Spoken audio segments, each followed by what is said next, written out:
Halo semuanya, pada video kali ini saya akan melakukan market basket analysis dengan Crypts DM dan juga Rapid Miner.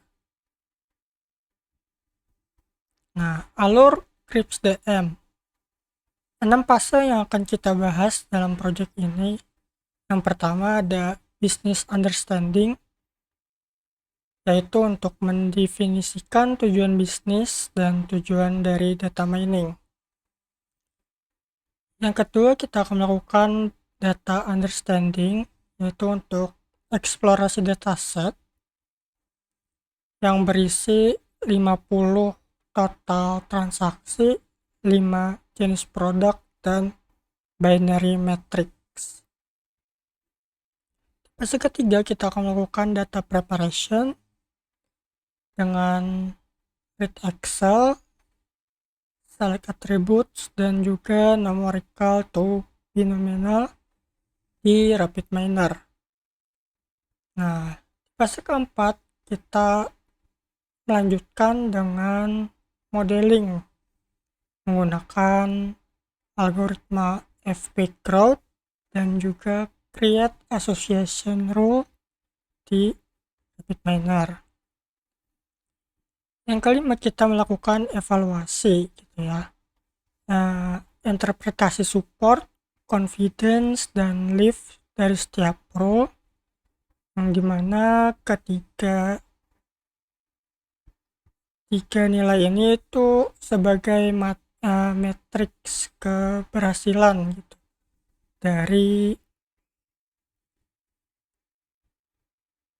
dari model yang kita uji coba nantinya.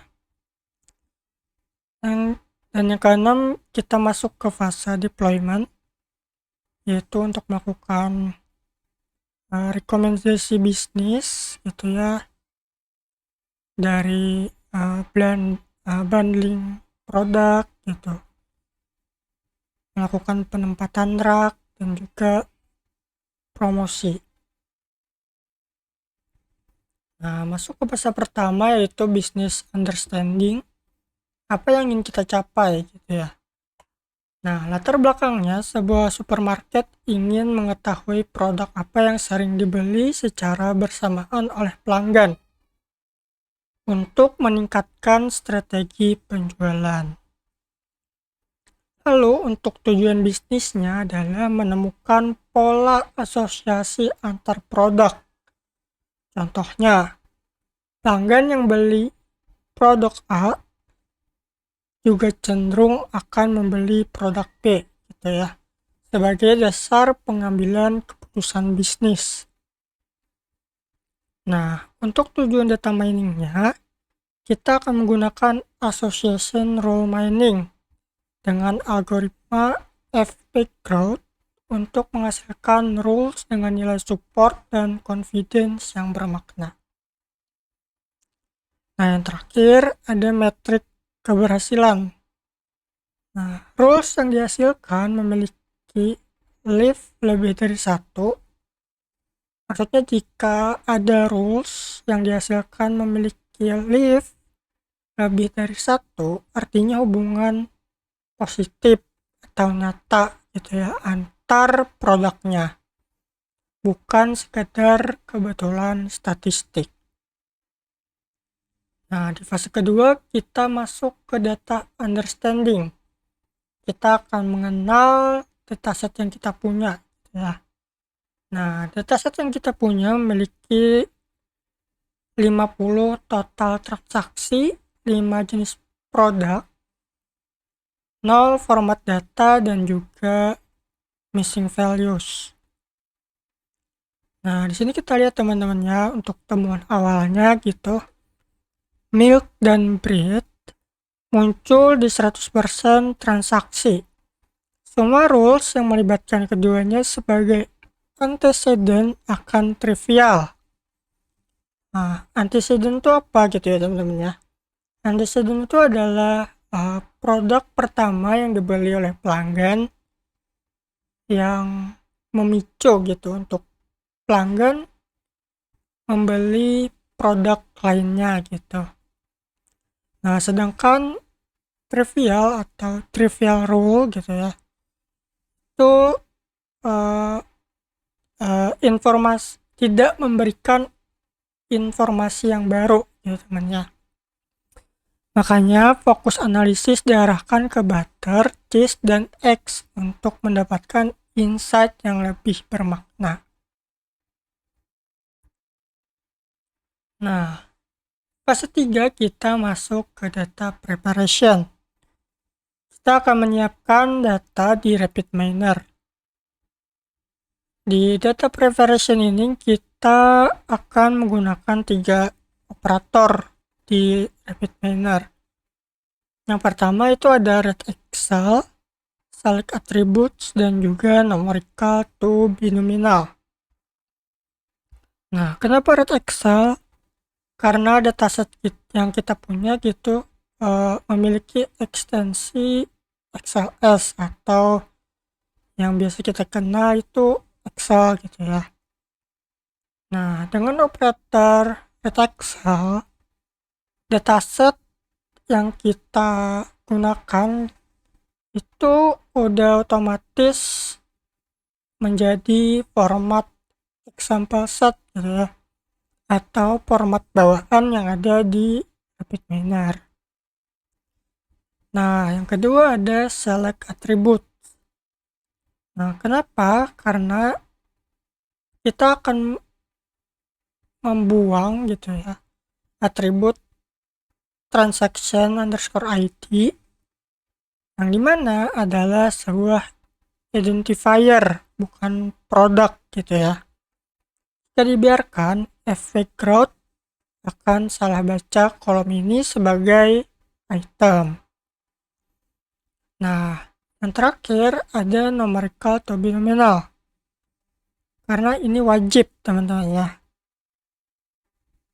Karena efek growth di RapidMiner hanya menerima tipe binominal atau true or false, bukan nilai integer 0 atau 1 gitu ya.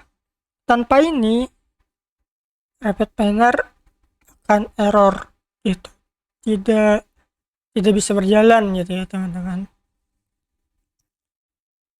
Nah, sebelum kita lanjut ke fase modeling gitu, kita akan contohkan terlebih dahulu di RapidMiner. Yang pertama kita cari operator untuk data Excel. Kita drag and drop, lalu kita cari untuk dataset yang ingin kita gunakan. Dan next.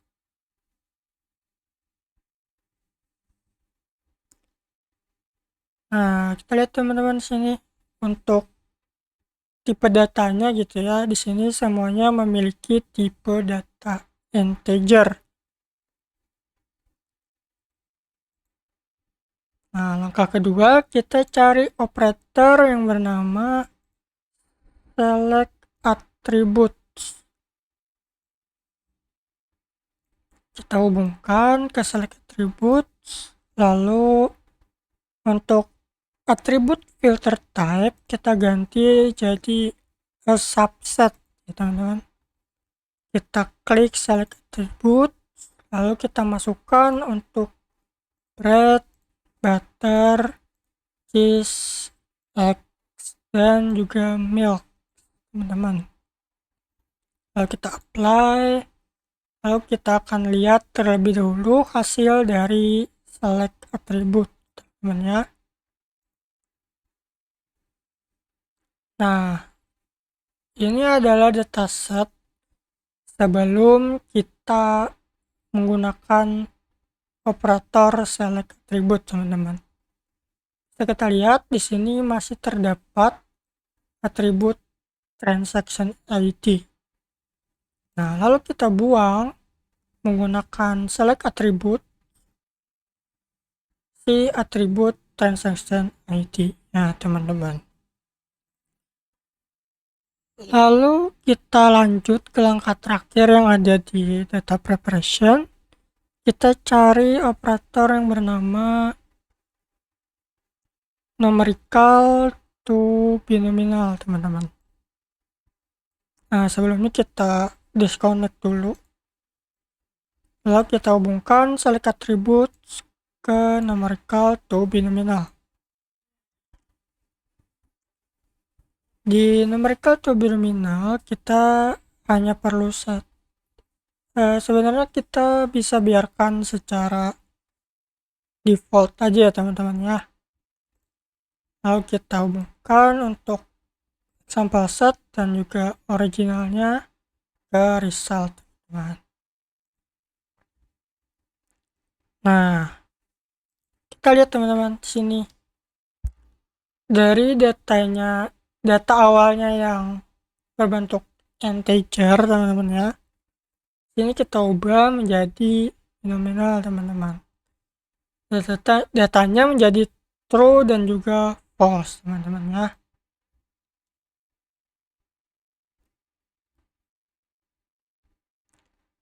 Nah, lalu kita lanjut ke fase berikutnya, yaitu modeling, teman-teman ya.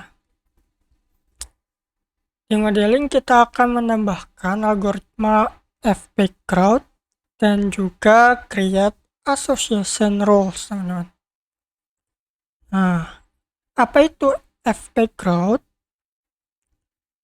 fpCrowd adalah algoritma untuk mencari frequent item sets atau kombinasi produk yang sering muncul bersamaan dalam transaksi. Nah, lalu kenapa kita menggunakan fpCrowd gitu, bukan a priori? Karena fpCrowd hanya scan dataset sebanyak 2 kali, lalu membangun fp-tree, lalu mining dari pohon tersebut, teman-teman. Nah, sedangkan a priori dia men-scan berulang kali. Jadi di sini fpCrowd jauh lebih efisien, teman-teman ya. Lalu untuk settingan dari operator fpCrowd nantinya, teman-teman ya, kita setting minimal supportnya menjadi 0,3 atau 30%, teman-teman. Dengan total transaksi yang ada 50 ya teman-teman ya, kita jadikan minimal menjadi minimal 15 transaksi, teman-teman. Nah, ini adalah threshold yang cukup ketat agar pola meaningful atau bermakna, tidak terlalu longgar, teman-teman ya. Yang terakhir, untuk output frequent item set, daftar kombinasi produk beserta nilai supportnya dihubungkan ke input create association rules, teman-teman. Nah, apa itu association rules, teman-teman ya?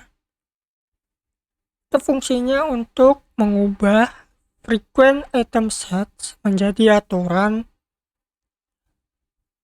A dengan B gitu, misalnya teman-teman ya, hubungan produk A dengan produk B, lalu menghitung confidence dan leaf untuk setiap rule yang terbentuk.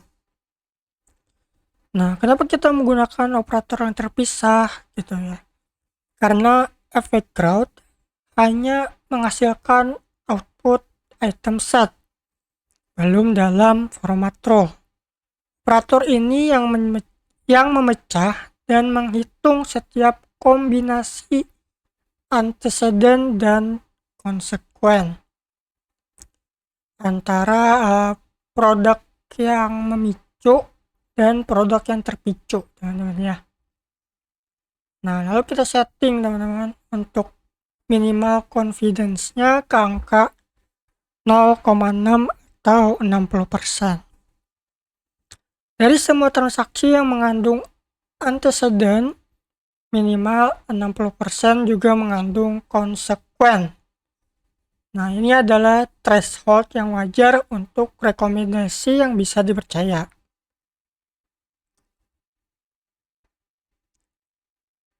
Oke, sebelum kita contohkan di RapidMiner, teman-temannya, kita perlu mengetahui 3 metrik kunci dari association rules, teman-teman. Nah, yang pertama tuh ada support. Support adalah seberapa sering kombinasi item ini muncul dalam dataset. Jadi semakin tinggi nilai supportnya, itu semakin umum atau semakin sering muncul di data transaksi kita. Nah, contohnya di sini ada produk butter dan juga produk X muncul bersama di 23 dari 50 transaksi yang kita punya gitu ya. Jadi nilai supportnya adalah 23 dibagi 50. Hasilnya adalah 0,46 atau 46%. Nah, yang kedua ada confidence. Confidence adalah seberapa sering rule ini terbukti benar. Jika beli produk A, seberapa yakin juga kita si pelanggan ini akan membeli produk B gitu ya. Nah, contohnya di sini. Ketika pelanggan membeli produk X gitu ya, seberapa yakin si pelanggan ini akan membeli cheese juga gitu. Nah, di sini hubungan dari X dan juga cheese itu menghasilkan 24 transaksi dari kombinasi keduanya gitu ya teman-teman ya. Nah, sedangkan ada 34 transaksi yang ada produk X-nya gitu teman-teman. Jadi hasil yang muncul dari kombinasi produk tersebut dibagi dengan produk yang menjadi pemicunya teman-temannya. Nah, sini 24 dibagi 34 menghasilkan 0,71 atau 71% tingkat confidence kita. Yang terakhir ada lift teman-temannya. Ini untuk mengukur apakah hubungan antara produk A dan juga produk B nyata atau hanya kebetulan gitu teman-teman ya. Nah, contohnya jika nilai liftnya itu lebih dari 1, hubungan positif atau nyata gitu. Nah, jika nilai liftnya lebih dari 1 itu hubungannya positif atau nyata teman-teman ya. Sedangkan kalau nilainya sama dengan 1 itu tidak ada hubungan atau bisa dibilang cuma kebetulan ya. Sedangkan jika nilainya kurang dari 1 itu hubungan negatif atau bisa dibilang tidak berhubungan sama sekali gitu ya teman-teman. Nah, sekarang kita akan praktekkan gitu ya teman-teman untuk modeling di dalam RapidMiner teman-teman ya. Nah, untuk melakukan modeling seperti yang sudah saya jelaskan sebelumnya gitu ya, kita hanya perlu menambahkan algoritma fpGrowth dan juga operator create association rules teman-teman ya. Nah, di sini kita cari untuk algoritma fpGrowth-nya teman-teman. Kita drag and drop sini. Kita hubungkan untuk yang example set-nya teman-teman. Lalu kita setting sini untuk minimal supportnya menjadi 0,3 ya teman-teman ya. Nah, langkah yang terakhir kita cari operator yang bernama create association rules. Kita drag and drop sini teman-teman ya. Hubungkan yang frequent set teman-teman. Kita hubungkan di sini. Kita setting untuk minimal confidence-nya menjadi 0,6 teman-teman ya. Kita hubungkan untuk rules-nya dan juga itemnya teman-teman. Nah, kita run. Nah, di sini ini untuk hasil dari background-nya teman-teman ya, yang hanya menampilkan untuk nilai support dan juga items-nya teman-teman. Seperti yang sudah saya jelaskan di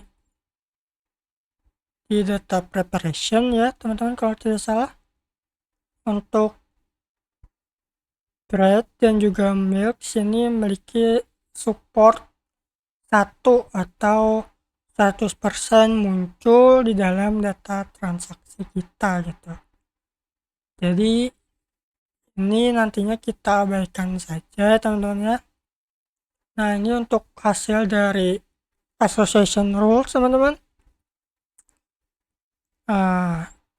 Ini adalah alasan kenapa kita butuh association rules teman-teman ya.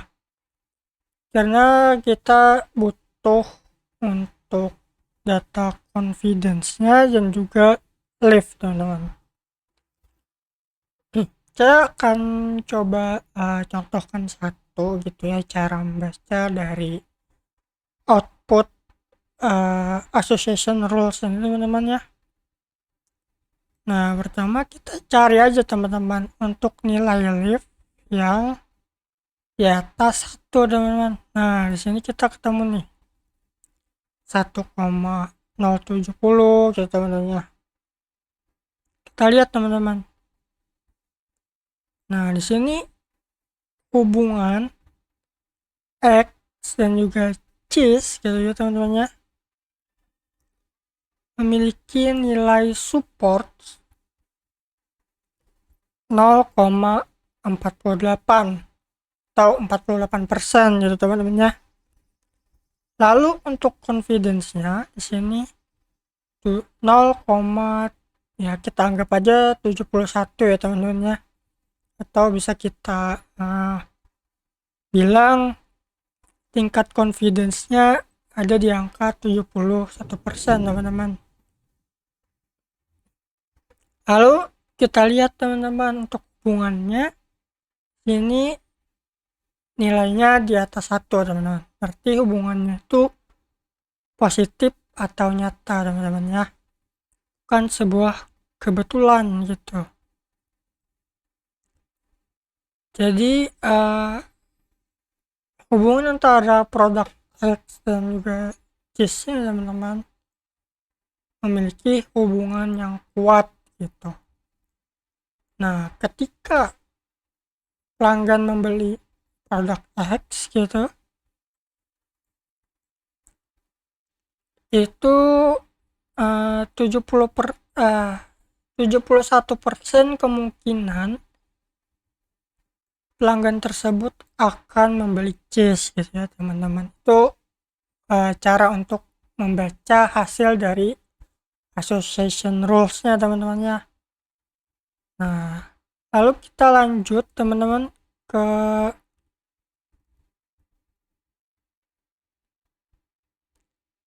fase 5 teman-teman, yaitu evaluasi gitu ya. Nah, berdasarkan dari hasil output association rules-nya teman-teman, ini sudah saya filter teman-temannya hubungan yang memiliki hubungan nyata yang kuat ya teman-teman, dan juga terbaik teman-teman. Nah, di sini seperti yang kita jelaskan teman-temannya, untuk rules yang trivial teman-teman kita abaikan gitu. Contohnya hubungan milk dengan bread dengan milk gitu ya teman-teman, atau rules lain yang melibatkan keduanya teman-teman sebagai antecedent yang memiliki confidence sama dengan 1.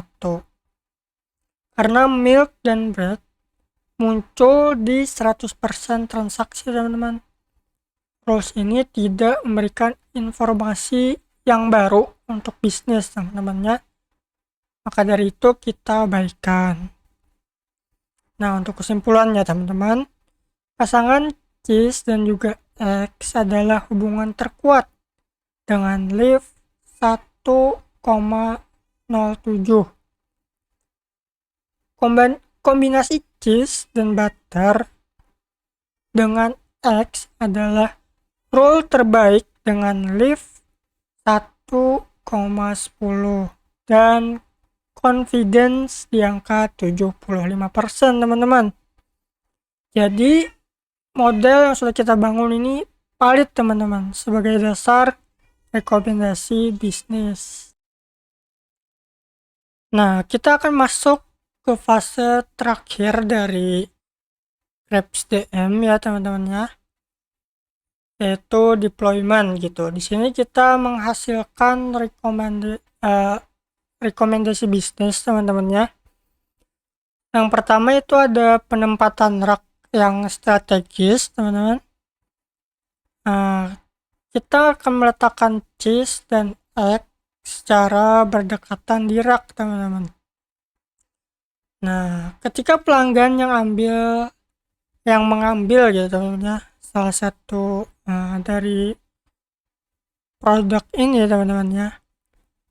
Nah, kemungkinan 71-73% akan mencari yang lain teman-teman. Penempatan yang berdekatan ini akan mendorong impulse purchase teman-teman. Atau analogi gampangnya seperti kita mau membeli handphone gitu ya teman-teman ya, contohnya.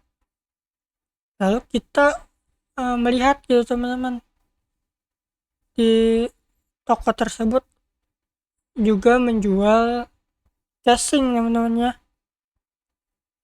Lalu kita belilah casing tersebut gitu. Nah, itu adalah impulse purchase teman-teman ya.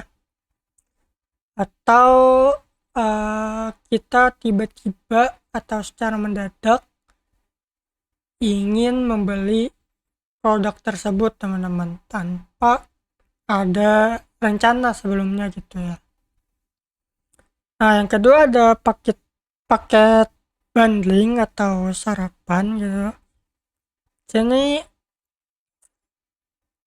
supermarket bisa membuat promo gitu yang bernama breakfast bundle gitu misalnya ya, yang di dalamnya ada cheese, eggs, dan juga butter teman-teman. Nah, ini berdasarkan dari rules cheese dan butter dengan eggs yang mempunyai lift tertinggi 1,10 teman-teman. Kombinasi ini tuh bisa dibilang natural dan relevan bagi pelanggan, sehingga paket bundling ini kemungkinan besar bakal terjual banyak gitu ya teman-temannya. Nah, yang ketiga itu ada target promosi teman-teman. Sini supermarket bisa memberikan kupon diskon egg kepada pelanggan yang beli cheese gitu teman-teman, atau sebaliknya gitu ya. Nah, dengan confidence yang berada di angka 73% ini teman-teman, itu membuktikan cross promo ini relevan untuk mayoritas segmen pelanggan teman-temannya. Nah, yang terakhir itu dari pihak supermarket gitu ya teman-temannya, bisa memperluas lagi dari dataset dan mengulangi proses modelingnya teman-temannya, atau kita mengupdate dataset di model yang sudah kita buat teman-teman. Nah, kenapa? Karena 50 transaksi itu masih kecil teman-teman ya. Normalnya gitu teman-teman ya. Untuk tingkat akurasi model itu membutuhkan 500 sampai 1000 plus data gitu ya.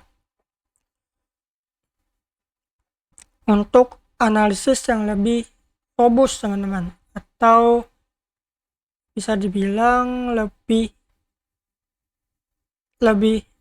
tahan gitu, atau ya bisa dibilang lebih tahan dari misalnya ada perhitungan yang tidak akurat, tidak benar gitu ya namanya, itu bakal lebih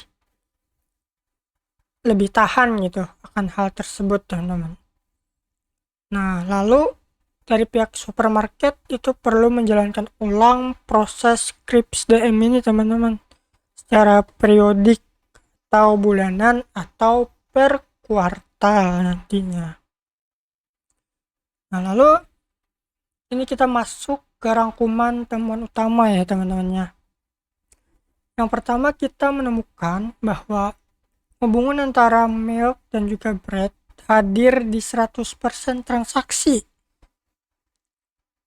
Yang dimana ini adalah rules trivial teman-teman,